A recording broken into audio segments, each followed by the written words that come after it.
Good morning. So we'll start session 8 on chapter Heredity and Evolution. In our previous class, we understood what is evolution, theories of evolution given by Lamarckism and Darwinism, and we also understood about, based on the theories given by them, inherited traits and acquired traits. We understood the term species, speciation, and species and speciation. We also understood that by what ways or which are the ways in which speciation can take place, that is by natural selection, accidental selection, geographical isolation and by artificial selection. In today's class we will be dealing with these changes, how it brings about or what brings about speciation in them. I have written something called as your genetic drift. I will explain that as and when we proceed with this. So we'll start with the first one, natural selection. Now the name itself tells you that naturally something is being selected. Right? So here in these factors, when we understand how the speciation can take place, there was a case study done. So this case study is just an assumption or a hypothetical case study, what we tell. Like why we have chosen a particular organism in case study, it's just a hypothetical study. We only understand it might have happened in that scenario. So why this organism, why not this, there is no question for that. So we only assume, that is called as a case study. So in the first, or I can say for natural selection, I'll give you certain situations. What could have been happened in the natural situation so that a particular organism or a particular species have to survive and a particular species have to die, right? So let us imagine now, in a forest, we had a group of red beetles. Okay, I will just write red RB here so that it is easy to understand. We have a group of red beetles. So these red beetles are happily living in a forest. Now why only red beetles? That's what it could be. It could be red snakes or it could be black snakes. Anything it could be. I have just chosen, or in your book they have given about beetles, or the situation what we are studying it is about beetles, right? So assume that in a forest there are many red beetles. These red beetles are happily eating their food, enjoying their life, right? They have no tension of online classes, nothing. So as we have now. So these red beetles are enjoying their life. So these red beetles will also crossbreed among themselves. They mate among themselves. They also produce their offspring, right? Now we all know that variation brings about change in the offspring, correct? Now what will happen when these beetles are mating among themselves only? There will be one variation in this beetles. The offspring will be of, you can say, green beetle. Due to variation. Now we know why it is a green beetle. What is a variation we know? Variation is bringing about a change in the offspring. Some changes. Now why green? Again I said it's a hypothetical. We will assume that, right? So all the red beetle, then it produced a fertile green beetle, that is fertile offspring. That means this green beetle can further produce its own offsprings. That means in a population of, if you assume that 95% or 99% are red beetle, that means only 1% is green beetle, right? Now these green beetles will start again mating with the red beetles, then again start producing their offspring. So there is a combination of now green beetle and red beetle in the forest, right? This is situation 1. In the same situation now, what will happen? I will assume that red beetle is there. I will write some green beetles, not all, because majority population is what? Red beetles only. Because these have mated among themselves and they have produced green beetle as a offspring. Now there comes a crow. The crow is hungry. The crow wants to eat it, right? He has come to eat the beetles. Now these are on the bushes, that is on the green color bushes, right? Now what is the color of the green beetle here? color of the green beetle is same as the color of the bushes. Now that means here naturally green color and the green beetle go with each other, right? Their beetle did not do anything, but the nature's color, leaves colors are green. Now anything is sitting on a green. Now suppose you only go to a garden to pluck a flower or something. On green leaves, if there is a green insect or a worm, you will not see that very easily because it goes very perfect with that green leaf itself. But suppose if there is some other color insect or worm on a leaf, you can with your eyesight that comes to a focus, right? So you come to know something is there. Similarly here, when a bird or something comes to eat these beetles, so which beetles are focused first? Red beetles are focused first. Green beetles are not touched. Let us see. So all birds and crows will come. They feed on all red beetles. Now what has happened? There is a survival chance for green beetle, right? But red beetles will not survive. Now why red beetles will not survive? Because of natural selection. Now why natural selection word came here? See, it was not beetle's fault, correct? But naturally beetle's color was green, right? So a leaf, our nature, that color is also green. So naturally these green beetles survived because crow could not see the green beetle on the green bushes. Got it? So this is an example of natural selection. So what would have happened in the earth, in the nature? New species, red beetle species got vanished here. Green beetle species or their population increased because of natural selection, survival. So that was a first case study how speciation or how species are evolved in natural selection. That means over a period of time there were no red beetles found at all. Why? Because all the red beetles, crows started eating all red beetles. What happened? Green beetles population went on increasing. They started breeding among each other, produced again green beetle offspring only. So this is something about natural selection. Okay. Now we'll move to the next scenario, the next situation there. What is accidental selection? Now accidental selection is by chance. Natural selection is by the process of nature. Yeah, nothing was done by somebody. It was a nature's choice. That is why the word natural selection. Now let us take the second instance, that is accidental selection. Okay. So here what happens now? Again we have a set of, okay, we only have one set first. So again in the forest, see, there were red beetles who were enjoying their life, eating, sleeping, no worries of anything, right? So they breeded among themselves, they produced their offsprings, it went on as the same old process. Now this time, due to the variation, when two red beetles breeded together, it did not give green color, so it gave blue color. Blue beetle, I have written B and D here, right?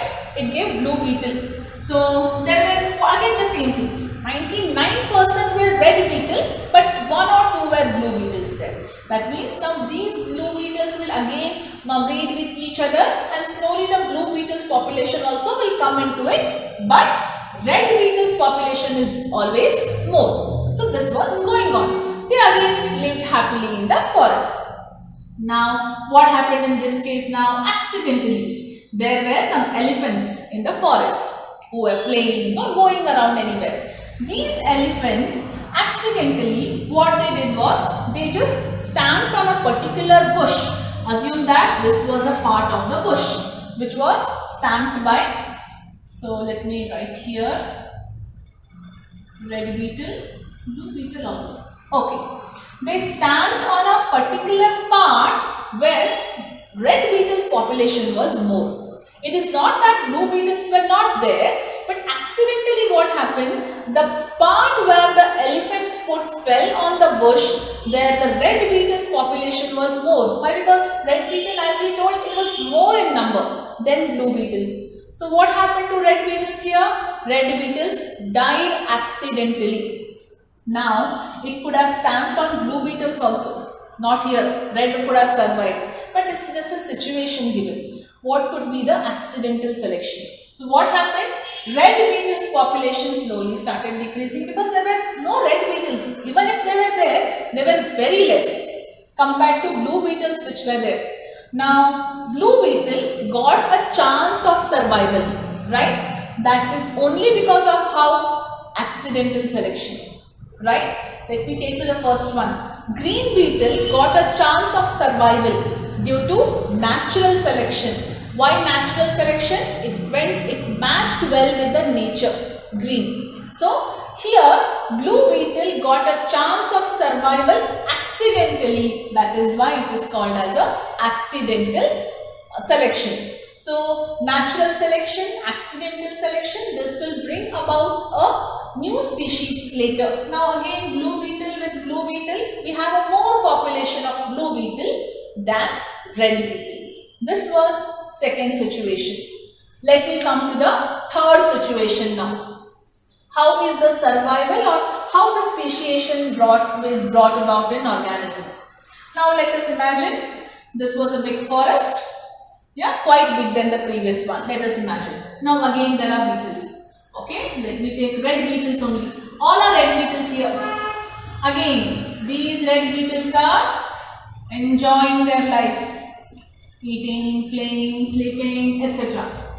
So nobody is there to disturb them. This time there is no elephant, nor there are no other color changes. So they are happily living in the forest. Okay. Now what will happen? These will again start breeding among themselves. Once the offspring which are produced are again red beetles only over the period of time. Now suddenly what will happen? Due to either volcanic eruption or anything, some disturbance in the forest, suddenly or some accidental, some changes will happen, and in between the forest there a river, or what you can say, there is a flow of water, or what you can say is accidentally or something happened. So there is a flow of water here. That means there is a river in between these two beetles now. That means geographically, this was a geographical area. This forest, one area it was. Now this area is divided into two parts. One this side and one this side. In between there is a river flowing. Now how river is flowing? Do not ask that. So this was a situation. Now what happened? These red beetles and red beetles which were together, now they are separated, they are isolated. What you can use the word. They are separated from each other. Now these red beetles will live happily according to them. These red beetles will live happily according to them. There is no connection between these two. They cannot interact. A beetle from this forest, this region, cannot go to this region. Nor a beetle from here can come to this, because there is some isolation part is there. Either it is a river, mountain or anything. There is some disturbance here in between. So over the period of time, generation to generation, there are many variations happening here. Variations are happening here also. But these are adjusted to this atmosphere, this environment. These are adjusted to this atmosphere and this environment. Over the generation to generation, these beetles have produced, or these beetles have changed to a new species, because after every generation to generation, what is happening? There is a variation, change in variation. And evolution results, evolution is nothing but it is nothing a progress of the variation, right? That means this has totally evolved into a new species. How? After gradual changes from generation to generation, 10,000 generation you can take, new species. This also what happened? Has again evolved to a new species. Now, suppose this species will come in contact with this species. Let us imagine that. That means at this point of time, this species is coming in contact with this species. They cannot breed among each other. They cannot produce offsprings because it is totally a different set of species and this is totally a different set of species. Now, what has brought to the speciation here? What has brought to the new species to be born here? Geographical isolation. Right? Geographical isolation also plays an important role in speciation of an organism to take place. A complete new species is born. Now, what is exactly happening in these conditions? Accidental selection, geographical selection, what is happening? There is a genetic drift, it is happening.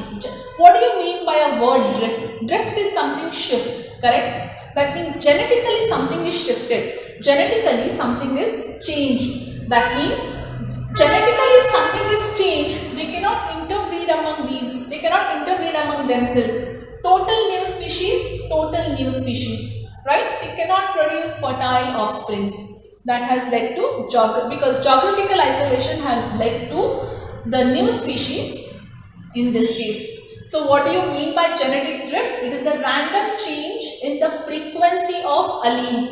Alleles are nothing but pairs, right? Genetic pairs or chromosome pair, what we can tell. So, random change in the frequency of alleles in a population over a successive generation. 1 generation, 2 generation, 3 generation. Over successive generation, there is a gradual change in the frequency of alleles. Those are nothing but genetic genes, what we can say. So, that will give rise to a new species. So, this was the ways how the new species are born or they are created or they are produced, right? Now, the last what I have written here is artificial selection.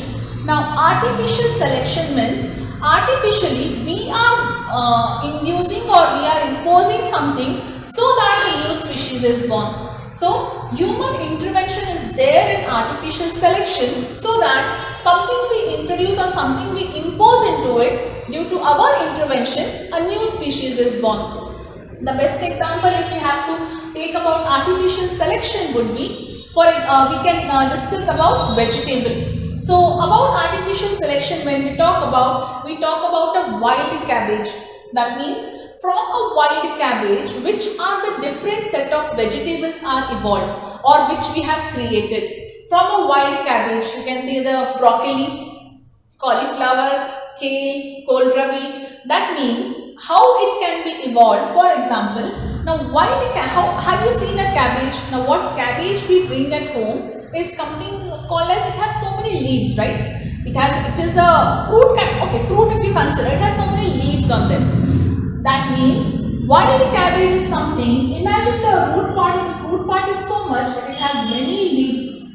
Consumable part is only the center one there.